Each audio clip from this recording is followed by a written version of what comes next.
네, 매부련 여러분 안녕하십니까. 요새 둔촌주공 때문에 전국이 난리인데요. 그 분야 최고의 지식을 전달해 주실 전문가 모셨습니다. 공무법인 로고스의 권영필 변호사님. 안녕하십니까. 안녕하십니까. 네. 권영필 변호사입니다. 우리 촬영 기준 6월 2일인데요. 선거 다음 날. 네, 전날 이제 보도가 나왔습니다. 이 서울시가 시공사업단과 조합 간의 중재하기 위해서 이 안건을 만들어 전달했다고 하는데요. 이거 좀 보고 어떤 생각이 드셨습니까?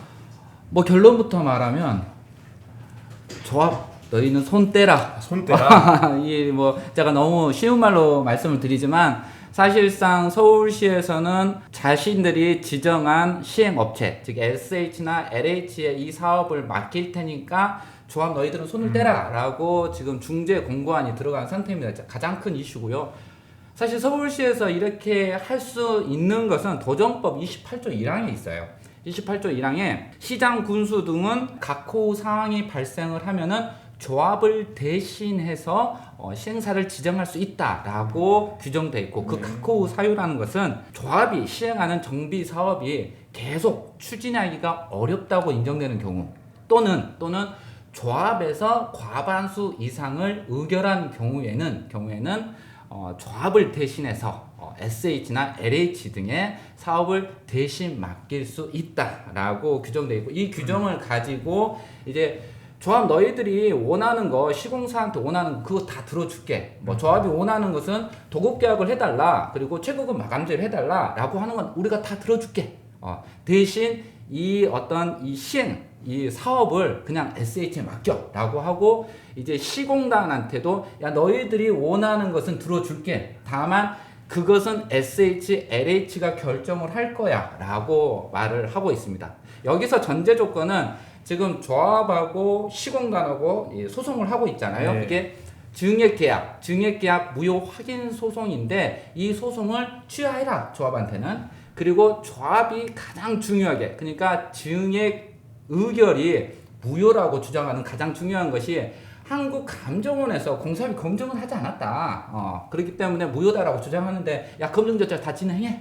진행해. 그러니까 다 해줄 테니까 그냥 사업 넘겨라고 조합한테 요청을 한 중재안입니다. 그러니까 여기서 결정을 해야 되는 사람은 사실 시공단보다도 조합이 사업을 넘길 수 있을까라는 의문은 있습니다. 이제 조합이 어떤 태도를 취하는지 그 기출을 한번 주목해 볼 필요는 있습니다. 그 사업을 넘긴다는 게 이제 조합이 조합으로서의 기능을 거의 못한다고 봐야 되는 건가요? 이렇게 넘어가게 되면? 그렇죠. 이제 LH가 사업의 주체가 돼서 진행을 합니다. 물론 조합원들 입장에서는 뭐 별로 상관은 없어요, 사실. 예. 근데 조합의 집행부가 조합 사업을 운영하는 것이 아니라 다른 사람, 그러니까 SH나 LH가 그 사업을 운영하는 것이죠. 그렇게 공공관리로 가는. 네, 그렇습니다. 예. 네, 알겠습니다.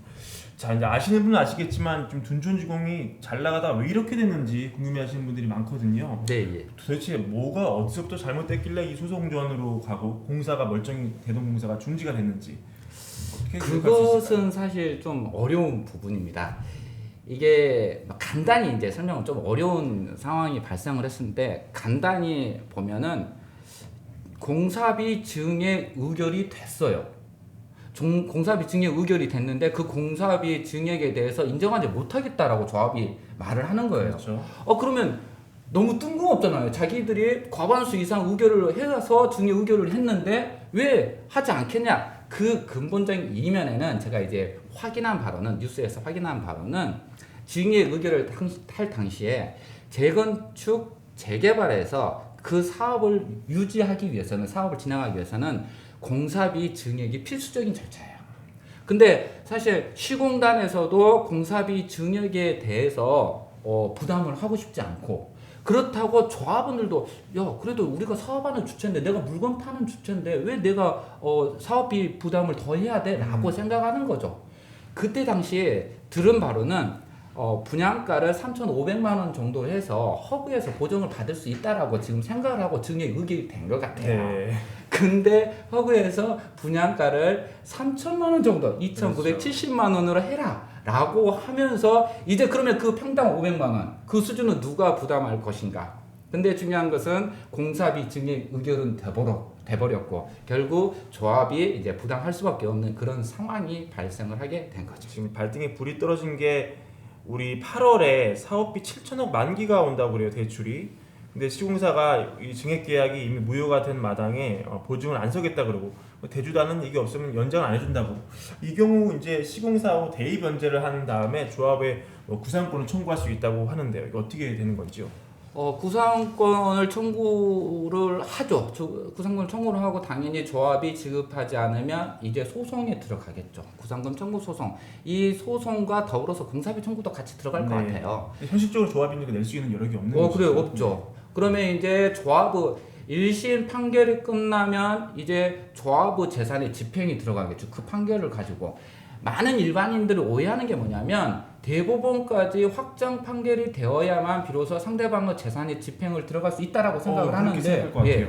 근데 아닙니다. 아니에요. 1심만 끝나도 상대방의 재산에 집행할 수 있는 제도가 있어요. 그게 가집행이라는 제도예요. 실제 집행하고 동일합니다. 가압류하고 달라요.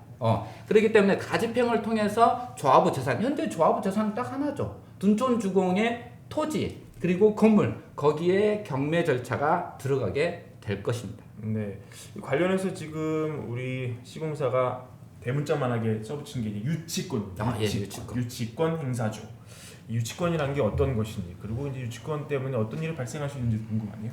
유치권은 민법 320조에 규정을 하고 있는데 타인의 물건을 점유한 자는 그 물건에 관련해서 생긴 채권을 변제받을 때까지 그 물건을 점유할 수 있다라고 규정을 하고 있고 여기로 대입해 보면 둔촌주공 시공단은 타인의 재물, 그러니까 이 둔촌주공은 소유에 해당한 토지와 건물을 이렇게 건축을 했는데 그 공사대금을 지급받지 못한 상황이기 때문에 공사대금을 지급받을 때까지 점유할 수 있는 권리가 있죠. 그렇군요. 땅은 조합 거지만 이제 건물은 시공사 거군요. 건물도 사실 이제 이것도 법적으로 좀 들어가야 되는데 이 원시취득이라고 하면 시공사 거지만 그렇지 않으면 조합 거고 결국 조합 것이어야 이제 이 유치권의 성립 요건은 충족이 됩니다. 그러면 이 시공단에서는 공사비를 지급받을 때까지 토지와 건물을 점유할 수 있는 권리가 있고 그러면 조합에서는 이 시공단이 점유하고 있기 때문에 이 토지와 건물을 전혀 사용할 수 없게 되죠. 이런 상황입니다. 자, 그러면 7천억을 이 시공사가 대의 변제한다고 가정을 하고요. 조합은 갚을 능력이 없는 것이고 유치권 행사 중이고, 그러면 이게 유치권에 의해서 경매까지 갈 수 있는 건지, 경매가 진행되면 어떻게 되는 건지 좀 알고 싶습니다. 그렇죠. 제가 구상금 청구 소송에서 1심에서 끝나면 경매가 진행된다고 그랬잖아요. 근데 이 경매는 유치권에 기한 경매라 해서 약간 다릅니다. 근데 뭐 이것은 법률가의 영역이고 여하튼 경매 절차가 진행이 되면 새로운 소유자가 나오겠죠. 낙찰자. 낙찰자. 돈이 어마어마하게 많은 낙찰자가 나와서 이제 뭐 컨소시엄 뭐 하겠죠. 그래서 건물과 토지의 소유권을 가져가게 되는 것입니다. 그래서 그 사람들이 이제 건축을 하거나 분양을 하게 되겠죠. 근데 중요한 것은 이 낙찰자가 생기기까지는 하세월입니다. 이게 3년 이상 걸려버립니다. 왜요? 발생한 공사비에 대해서도 감정이 필요하고 경매 절차가 그렇게 쉽게 진행하지는 않습니다. 경매 신청을 하면 감정을 해야 되고 현황 조사를 해야 되고 매각 경매 막 그런 엄청난 절차가 있어요. 그리고 중요한 것은 뭐냐면 공사비가 지금 특정이 안 돼 있잖아요. 이 공사비 특정을 해서 또 소송이 필요하거든요. 그 소송이 모두 끝나야만 비로소 경매 절차가 완료된다라고 생각하시면 됩니다. 자, 그럼 경매가 만약에 실제 넘어가서 낙찰자가 경매를 받게 되면은 그 다음에 조합원들은 어떻게 되나요?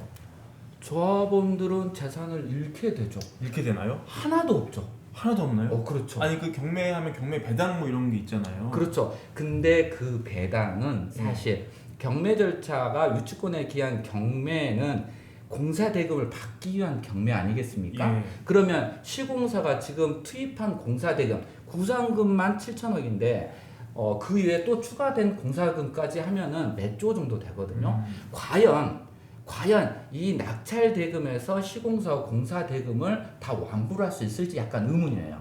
아니 그러면은 지금 이 조합 집행부는 뭐 선두에서 여론을 이끄시는 분들이고요. 대부분의 조합원들은 이게 어떻게 될지 재산 요구 하나 가지고 지금 전전긍긍하고 있는 건데, 그렇죠. 일이 잘못되면은 멀쩡히 갖고 있던 아파트를 그 그냥 공중분해될 수 공중분해될 수 있어요. 이게 정말 최악의 시나리오예요. 최악의 시나리오. 공중분해되죠. 왜냐하면 물론 제가 지금방도 말씀드렸듯이 경매 절차가 진행해서 진짜 낙찰 대금이 어마어마해가지고 공사비 다 충당하고 남은 금액 있으면 조합원들 다 배당을 가져가요. 조합자산이니까. 네.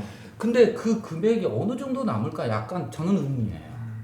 그러니까 여기에서는 사실 경매 절차로 간다라고 하는 순간 그냥 게임 끝이에요. 그렇게 가면 안 돼요, 절대로.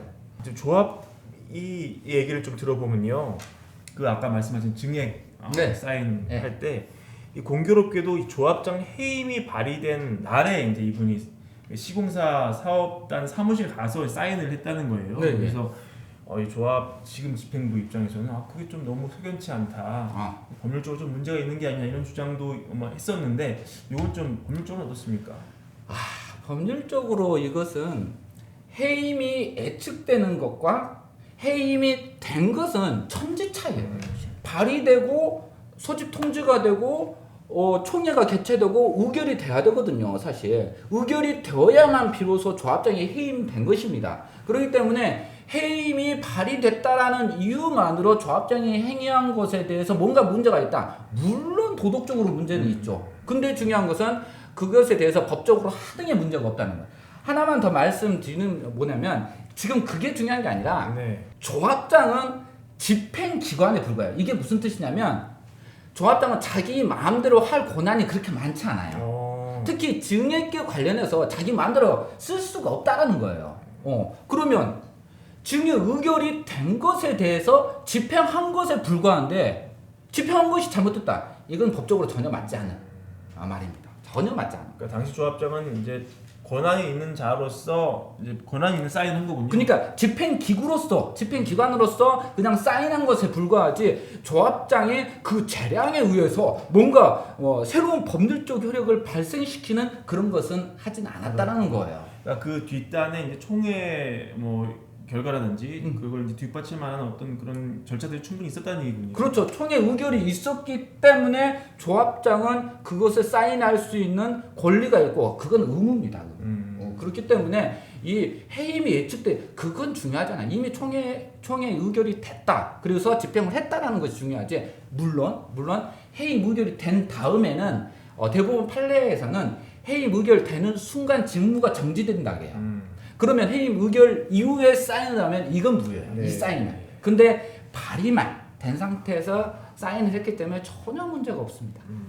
그래서 이거에 대해서 문제 제기를 해서 이 총회를 열고 이 추가 공사 계약한 거를 취소하는 그런 이제 결의를 했단 말이죠.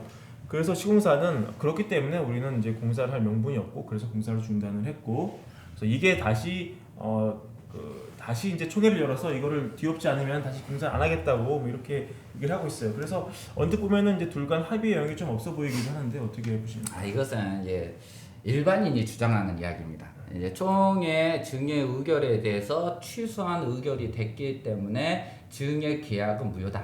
이건 아닙니다. 왜냐하면 이 총회 의결 자체는 내부적인 절차에 불과하고 이미 증액 의결이 되고 사인이 되는 순간 법률적으로 일단락 돼버렸는데 그 이후에 취소 의결은 아무런 의미가 있고 이 법원에서 판결문에서 정확히 이런 문구를 써요.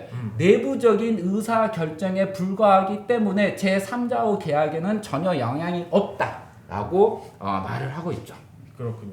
그럼 시공사가 이제 공사 중단의 명분으로 이거를 내세웠는데 시공사의 논리에도 법적으로 따져보면 약간의 문제가 있기는 한 건가요? 아니죠. 아니에요? 시공사 이제 지금 시공사가 이 취소 의결이 됐다라는 것은 지금 조합 측에서 한 것이죠. 네. 근데 이제 시공사의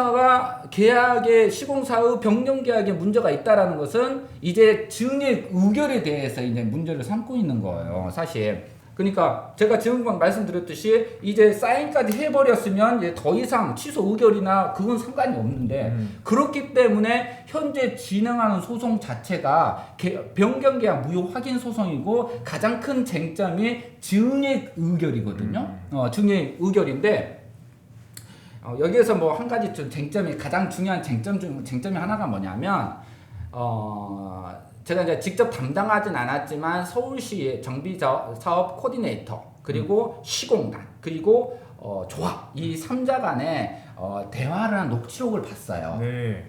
그게 이제 떠 있어요, 그냥. 둔촌주공 사례인가요? 네, 둔촌주공 사례. 네. 예, 둔촌주공 사례인데 이 조합에서 증의 의결에 대해서 가장 중요하게 주장하고 있는 것이 공사비 검증을 하지 않았다라는 거거든요. 아까 이제 그 네. 말씀이시군요. 공사비 검증을 하지 않았다는 건데, 그러니까 조합 측에서는 이렇게 주장을 하고 있어요. 가장 중요한 쟁점이에요. 증의 의결을 하기 전에 도정법 29조의 2에서는 증액에 대한 공사비에 대한 검증 절차를 진행해야 되는데 이 검증 절차를 진행하지 않았기 때문에 절차적으로 문제가 있다라고 지금 주장을 하고 있어요. 근데 제가 도시정비법 29조에 그러니까 조합이 이 조항을 근거로 공사비 검증을 하지 않았기 때문에 이 계약 무효다라고 한 조항을 제가 한번 직접 읽어드릴게요. 네. 29조의 2랑 재개발 재건축 사업의 사업 시행자는 시공자와 계약 체결 후 다음 각호의 어느 하나에 해당하는 때에는 114조에 따른 정비사업 지원기구의 공사비 검증을 요청해야 된다. 네. 조항 자체에서 이미 시공자와 계약 체결 후라고 돼 있어요. 그러니까 계약 체결 전, 증액 결의 전에 검증을 해야 되는 것이 아니라 계약 체결 이후에 하도록 돼 있거든요. 그러니까 이제 뭐 지금 둔촌주공 사태에서 사실 시공단이 타워 크레인 빼겠어. 그게 쉽지 않거든요. 사실 타워 크레인 빼겠어. 그게 한 달 유지 비용만 몇백억이에요. 그거 빼고 넣는데 몇 개월이거든요. 그러면 공사가 그 정도 그 기간 동안 진행되지 않는다는 거예요. 예. 시공단이 그렇게 자신 있는 것은 딱 이 증액 의결에 대해서 우리는 자신 있다. 그렇게 생각하고 있는 거예요. 물론 이제 또 뭐 법원 판단은 아니에요. 지금 그 사건은 어떻게 진행이 되고 있냐면 조합이 변경계약 무효 확인해소를 제기했고 뉴스를 보니까 시공단에서 형식적 답변서를 제출을 했어요. 형식적 답변서라는 뭐냐면 우리가 이 소장에 대해서 적극적으로 반박한 것이 아니라 법적 절차에서 이 선고기일 지정을 취소하고 변론기일을 지정시키기 위해서 그냥 답변서를 제출하는 말 그대로 형식적. 이게 무슨 뜻이냐면 소송 지연을 하기 위해서는 이런 방법들을 많이 쓰죠. 그리고 시공단은 타워 크레인을 빼고 그게 뭐겠습니까? 그리고 중요한 것은 서울시 코디네이터도 그 행정처는 어떤 개인적인 의견임에도 불구하고 이 증액 의결에 대해서는 사실 시공단은 많이 만든 것 같다라고 결론을 지어버렸습니다. 그러면 이제 앞으로 어떻게 될지가 궁금한데요. 우리 변호사님은 둔촌주공 앞으로 어떤 시나리오가 펼쳐질 것 같습니까? 사실 어제 중재안이 나왔기 때문에 이제 중재안을 어떻게 받아들이는지 여부에 대해서 이제 지켜봐야 되겠죠. 네. 근데 그 이전에는 뭐 세 가지 시나리오 막 그렇게 말을 하고 있었어요. 이 언론에서도 당연히 세 가지 시나리오밖에 없어요. 첫 번째는 시공단과 극적인 합의. 어려울 것 같습니다. 어렵죠. 당연히 어렵다. 두 번째 새로운 시공단이 인수인계. 근데 지금 시공단도 다 일군 업체거든요. 그렇죠. 세 번째 경매. 그러면 다 죽어. 그러니까 사실 저는 저 개인적인 입장입니다. 저 개인적인 입장에서는 중재안이 이렇게 중재를 할 수밖에 없었던 상황이다. 그리고 도정법에서도 이런 상황을 예정하고 조합이 사업이 지연되거나 그럴 때 시도지사는 LH나 SH에 조합을 대신해서 사업을 맡길 수 있다. 뭐 이렇게 조항까지 있기 때문에 사실 여기에서는 특히 사실 둔촌주공 같은 경우는 4,000세대가 넘죠? 4,000세대가 넘고 그러면 4,000세대가 넘으면 한 세대당 서너 명만 돼도 15,000명, 2만 명이에요 사실. 그러면 굉장히 큰 사실 공공적인 사업도 굉장히 크기 때문에 이 서울시 중재안을 좀 받아들이는 게 좋지 않을까. 시공단에서는 건설업체가 부인하겠습니까? 건설업체에서는 사실 시공단에서는 이렇게 말을 들어보니까 조합이 변경 계약 무효 확인 소송 취하하면 되지. 난 그렇게 하는데 당연히 취하지 않겠습니까? 예, 이렇습니다. 그럼 이제 변호사님은 이 둘 간의 싸움에 있어서 시공사가 위에 있다고 보시는 거죠? 그렇죠. 저는 사실 그러니까 소송은 어떻게 될지 모르고 소송은 구체적인 내용을 좀 확인은 그랬는데 제가 아까 말씀드렸듯이 그 3자의 녹취록 그리고 중요한 쟁점에 대해서 좀 봤다라고 한다면 본 결과라고 한다면 시공단이 좀 유리하지 않을까. 우리 변호사님이 이 재건축 분야에 대해서 굉장히 우수한 실적을 자랑하는 그런 변호사님이라고 해요. 그래서 만약에 이제 시간을 거슬러 올라가서 이 조합장이 전 조합이 해입이 되고요, 새로운 집행부가 들어서고 여튼 뭐 전 조합이 했던 그 증액 계약은 있고요, 허그는 분양가를 원하는 만큼 주지 않았고 이런 상황에서 변호사님을 이 조합이 찾아왔습니다. 그러면 어떤 조언을 좀 하셨을 것 같아요? 저는 사실 이제 제가 이제 조합장 해임을 워낙 많이 시키고 있거든요. 그런데 중요한 것은 조합장이 해임이 되면 기존 조합장이 했던 사업을 막 뒤엎고 싶어해요. 센 거를 보여주고. 근데 절대 그러지 말라고 해요. 왜냐하면 제가 아까도 말씀드렸듯이 내부 분쟁하고 전혀 상관없이 외부적 계약은 그냥 유효하거든요. 조합이 피해가 될 수밖에 없어요. 그리고 증액에 대해서 결의가 돼 있다면 이것에 대해서는 사실 물론 그때 이제 허구의 그 금액과 그 차이 때문에 예상치 못한 그 변수가 있었던 건 맞아요. 근데 그것은 그대로 가고 향후를 도모해야지 여기서 이미 결의가 되고 그것에 계약까지 된 상황이라고 이것을 뒤엎다고 한다면 이건 좀 아니지 않나라는 좀 생각은 들어요. 그래서 저는 이렇게 조언을 해드렸을 거예요. 사실 이것은 이대로 가고 향후를 좀 도모하자. 어차피 정비 사업에서 갑은 조합이다. 조합이기 때문에 이미 계약까지 다 체결된 것을 부인하고 그렇게 할 필요 무리하게 하지 말고 향후에 뭔가를 더 요구를 하자. 이제 이런 식으로 하지 않았을까? 저는 지금 그렇게 하고 있습니다. 마지막으로 우리 뭐 둔촌중 얘기도 좋고요, 아니면 담당하시는 사건 얘기도 좋고 재건축 관련해서 조금 변호사님으로서 하실 수 있는 얘기가 있다면 좀 부탁드릴게요. 저 같은 경우는 사실 이제 정대희 비대위 사건을 많이 하고 있고 정대희는 이제 조합 측이죠. 조합이죠. 그리고 이제 제가 아파트 사건도 많이 하고 있고 관리단 사건도 많이 하고 이게 뭐냐면 단체의 소송을 제가 굉장히 많이 한다라는 거예요. 관리단 같은 경우는 이제 아파트 이외의 집합 건물이죠. 그런데 그런 상황에서 기존 관리인을 해임시키고 여기 조합 같은 것은 기존 조합장을 해임시키고 새로운 조합장 또는 새로운 관리인을 선출을 하는데 이때 사실 둔촌 주공 사례는 굉장히 특이한 사례입니다. 제가 아까도 말씀드렸듯이 조합장을 해임한다 하더라도 기존에 해왔던 거 그리고 법률적으로 바꿀 수가 없는 것은 놔둬야 돼요.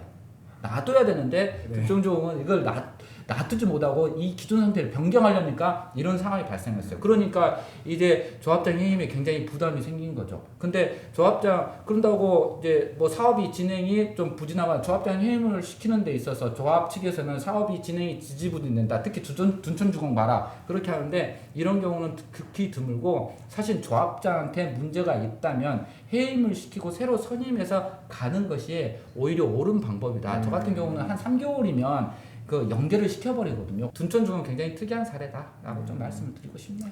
알겠습니다. 로고스 법무부 로고스의 우리 권필 변호사님 모시고 말씀 여기까지 듣도록 하겠습니다. 감사합니다. 감사합니다. 네.